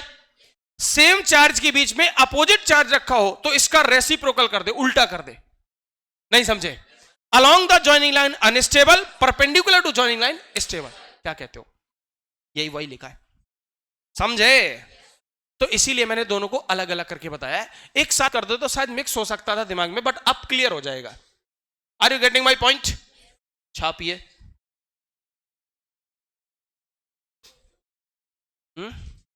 जल्दी करो। अब हम लोग इसमें कुछ क्वेश्चन भी प्रैक्टिस करेंगे, है? पढ़ाने दोगे तो फिर मूड बनाए, हैं? भूख, फिर कहते हैं सर चावल चावल बचते हैं।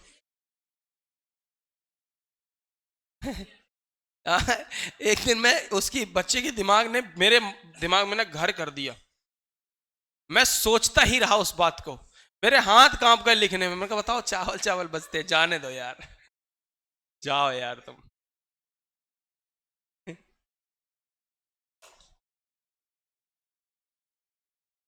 हाँ मैंने कहा काम का घर जाते हुए घर आएगा कि बताओ इसकी वजह से खा भी नहीं पा रहे हैं, पढ़ तो पा ही नहीं रहे हैं, फिजिक्स की वजह से नहीं पढ़ पा रहे हैं, सही बात है, मूड खराब कर देती है, ये सब्जेक्ट ही ऐसा है।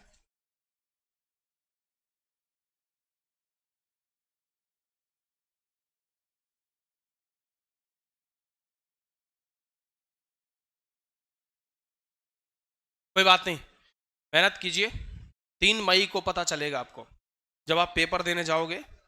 नहीं सच बता रहा हूं, ऐसा डरा नहीं रहा हूं, आप बहुत अच्छा पढ़ रहे हो, बिलीव मी। बहुत एबीसीडी होता ना तो अभी तक हम बहुत आगे होते। आपको नहीं लगता ये चीजें समझाने में समय लगता है, हैं? अगर मैं ये चीजें लिखा के डायरेक्ट निकल जाऊं फटाफट तो आपको सिलेबस बहुत आगे पहुंच जाएगा, लेकिन सिलेबस वही है, मैं रोज कहता हूं सिलेबस वही है जो तुम्हें आता है, ठीक है। बुक से निकलकर नोट्स में छप जाना इज नॉट अ सिलेबस, जो तुम्हें आता है वही सिलेबस है, ठीक है ना। रिवीजन तुम्हें आई नो कि रिवीजन की नीड है, और रिवीजन करवाएंगे, लास्ट के 1 महीने में रिवीजन ही होना है, ठीक है।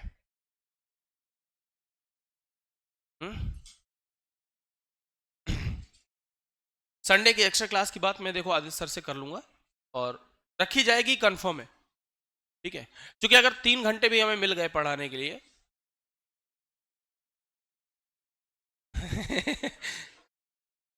तो 2 क्लास का मामला निपट जाएगा, आप ये मान लीजिए।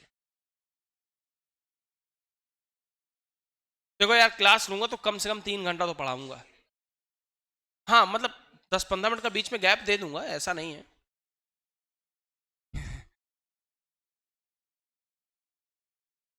समोसे खिला दूंगा, ठीक है, हाँ जो बच्चे आएंगे, क्योंकि पता है मुझे संडे को तो कम ही आते हैं, समोसे भी खिला देंगे, कोल्ड ड्रिंक पिला देंगे, ठीक है। हाँ पक्की बात, संडे को डन है। नहीं समोसे खिलाऊंगा अगर 3 घंटा पढ़ाने दोगे तो। हाँ और क्या, आधे घंटे के लिए थोड़ी होता है। आओ 1 घंटा पढ़ लो, बोले समोसे खिलाओ, ऐसे थोड़ी होता है ना। 3 घंटा पढ़ो, 2 क्लास का कंटेंट कम से कम पढ़ाऊं उसके बाद, ठीक है।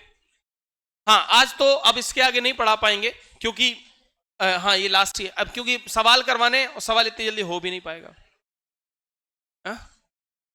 नहीं होमवर्क में हम करवाएंगे, पहले क्या एक क्वेश्चन तो हमें करवाना पड़ेगा ना। हाँ लेकिन सुनिए सुनिए सुनिए सुनिए, इस डीपीपी में जो मैंने आज आपको दी है, इसमें आप पेज नंबर 17 से सुन लो बेटा, 1 मिनट, पेज नंबर 17 से 1 2 3 4 ये 4 डीपीपी ट्राई तो आप 5वीं भी कर सकते हो, 6वीं भी कर सकते हो, आसान है। आपको पता है हम 7 नंबर की डीपीपी पे चल रहे हैं। इक्विलिब्रियम देखो ये क्या लिखा हुआ है, इक्विलिब्रियम ऑफ चार्ज सिस्टम। हम 7वें नंबर की डीपीपी पे चल रहे हैं, तो 6वीं डीपीपी तक आप आराम से क्वेश्चन को ट्राई कर सकते हो, ठीक है। आपके पास जो भी आप फिजिक्स को टाइम देते हो, 2 घंटे 2.5 घंटे 3 घंटे 1 घंटा जो भी है, तो उसमें आप ये डीपीपी लगा सकते हो, क्योंकि ये मैंने आपको पढ़ा दिया है। समझ गए? आज के लिए इतना ही, धन्यवाद, भाग जाइए।